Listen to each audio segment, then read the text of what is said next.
అందరికీ నమస్తే. బీజేపీ కొట్టుకుపోయింది. మున్నేరబాబు వరదలు పడి కొట్టుకుపోయింది. ఎందుకంటే రాష్ట్రంలో 8 మంది ఎంపీలు ఉన్నారు, 8 మంది ఎమ్మెల్యేలు ఉన్నారు. కనీసం వరద మీద ఇప్పటిదాకా పోయి చూసినామన్నది లేదు, ఓ మాట మాట్లాడింది లేదు. బీజేపీ నుంచి మేము ఇది ఇస్తామన్నది లేదు, పార్టీ నుంచి పోనీ సెంట్రల్కి వెళ్ళి తీసుకొచ్చి ఇస్తామన్నది లేదు. 1450 కోట్లు ఉన్నాయంట ఎన్డీఆర్ఎఫ్ అకౌంట్స్లో, ఎస్డీఆర్ఎఫ్లో. దాంట్లో కేంద్రం పైసలు ఉన్నాయి, మీరు వాడుకోండి, అసలు మీరే ఖర్చు పెట్టక ఇట్లా అయింది అంటున్నారు. ఈ హెలికాప్టర్ విషయంలోనూ వీళ్ళు అడిగితే వాళ్ళు ఇయ్యలేదా, వీళ్ళు అడిగితే వాళ్ళు ఇయ్యలేదా, అసలు వీళ్ళు అడగలేదా, ఏమైందో తెలియదు. కానీ బీజేపీ వాళ్ళు కాంగ్రెస్ వాళ్ళు కలిసి మున్నేరు వాగుల ఖమ్మంలను ముంచే ప్రయత్నం చేస్తే దేవుడు కాపాడిండు వాళ్ళను. దేవుడే కాపాడిండు. దేవుడు మనసు రూపంలో వచ్చి కాపాడిండు. బీజేపీ సెంట్రల్ గవర్నమెంట్ ఉంది, 8 మంది ఎంపీలు ఉన్నారు, 8 మంది ఎమ్మెల్యేలు ఉన్నారు. అంటే వీళ్ళు ఏమనుకుంటున్నారంటే బీజేపీ వాళ్ళు, ఇది మా సబ్జెక్ట్ కాదు, ఈ వరదలు ఇవన్నీ మా సబ్జెక్ట్ కాదు, హిందూ ముస్లిం గొడవలు అయితే కదా అది మా సబ్జెక్టు, ఇప్పుడు ఆ సబ్జెక్ట్ రాలే కదా, మా సబ్జెక్ట్ వచ్చినప్పుడు మేము మాట్లాడుకుంటాం, ఇప్పుడు మాకు సంబంధం లేదని అనే రకాలు ఉన్నారు. 2 సెంట్రల్ మినిస్టర్లు ఉన్నారు, బండి సంజయ్ అండ్ కిషన్ రెడ్డి గారు.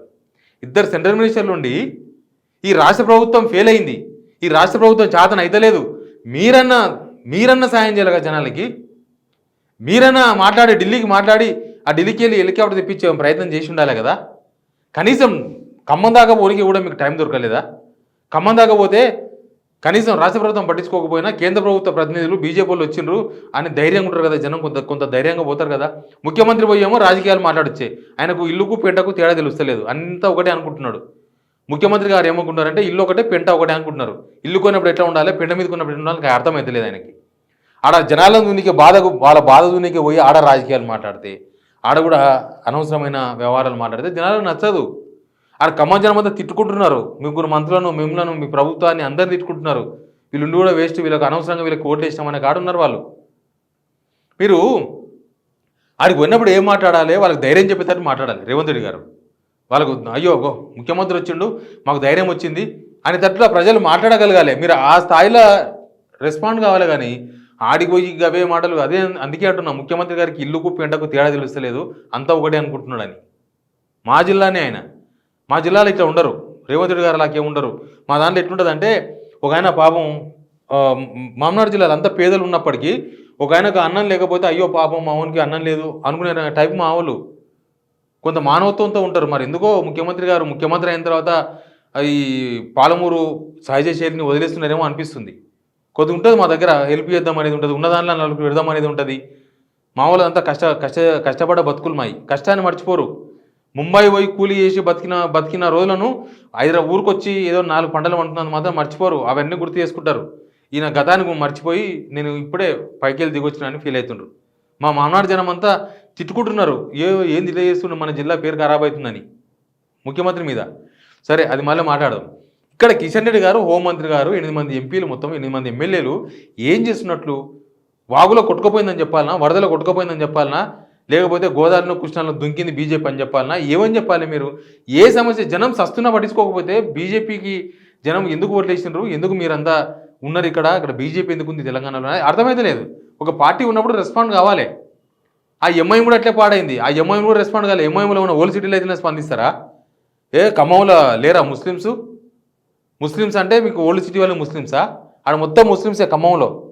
కనీసం ఒక్క మాట మాట్లాడలేదు. అంటే రేవంత్ రెడ్డి గారు కోపం వస్తుందని చెప్పేసి అసౌద్దీన్ ఓవైసీ దుప్పడేసుకొని పండకుండా బీజేపీలు ఎట్లా పాడైనరు, ఎంఐఎంలు ఎట్లా పాడైనరు?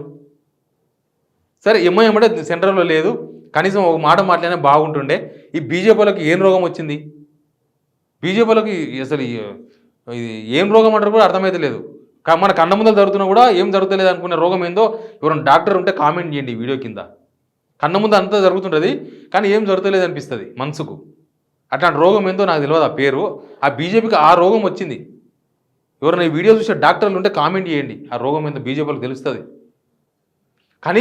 కనీసం మర్యాద కదా. ఇంటి పక్కల ఏమైనా అయితే మనమే అయ్యో ఏమైందని అంటాం కదా.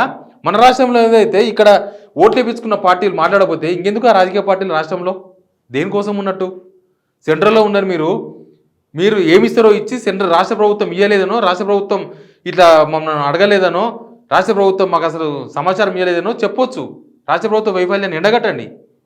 మీరు చేస్తే వైఫల్యం ఎండగడతారు. మీరే పెద్ద వైఫల్యం చెందినాక రాష్ట్ర ప్రభుత్వ వైఫల్యాన్ని ఏం మాట్లాడతారు? ఇంకా ఎప్పుడు వలవల మాట్లాడు రఘునందన్ రావు ఎటువంటిదో తెలియదు. అంటే నాకు సంబంధం లేదు, మాది బాగానే ఉంది కదా, ఖమ్మం కదా జరిగింది అనుకుంటున్నాము ఆయన. అంతా ఎవరికి వాళ్ళు లిమిటేషన్ వేసుకొని నేను ప్రెసిడెంట్ కాబట్టి మాట్లాడను, నేను ప్రెసిడెంట్ కాదు కాబట్టి మాట్లాడను, నేను మెదక్ ఎంపీ కాబట్టి మాట్లాడను, నేను మామనార్ ఎంపీ కాబట్టి మాట్లాడను అంటే ఇక బీజేపీ రాష్ట్రంలో అవసరమా? జనం ఆలోచించుకోవాలి బీజేపీ గురించి. ఎందుకు ఏ కష్టం వచ్చినా నిరుద్యోగుల కష్టం వస్తే మాట్లాడరు, ఉద్యోగుల కష్టం వస్తే మాట్లాడరు, టీచర్లను తీసి పడేస్తే మాట్లాడరు, రైతుల కష్టం వస్తే మాట్లాడరు. దేనికి మాట్లాడతారు? ఓన్లీ హిందూ ముస్లిం ఇష్యూ వచ్చినప్పుడు ఆ సబ్జెక్ట్ వచ్చినప్పుడే మీరు దానిలో పిహెచ్డీ కాబట్టి వచ్చి మాట్లాడతారా? ఆ సబ్జెక్ట్ మిగతా సబ్జెక్టులు మీకు సంబంధం లేదా? ఓన్లీ హిందూ ముస్లిం సబ్జెక్టే మీ సబ్జెక్టే, బీజేపీకి సబ్జెక్ట్ అది? Please subscribe signal TV.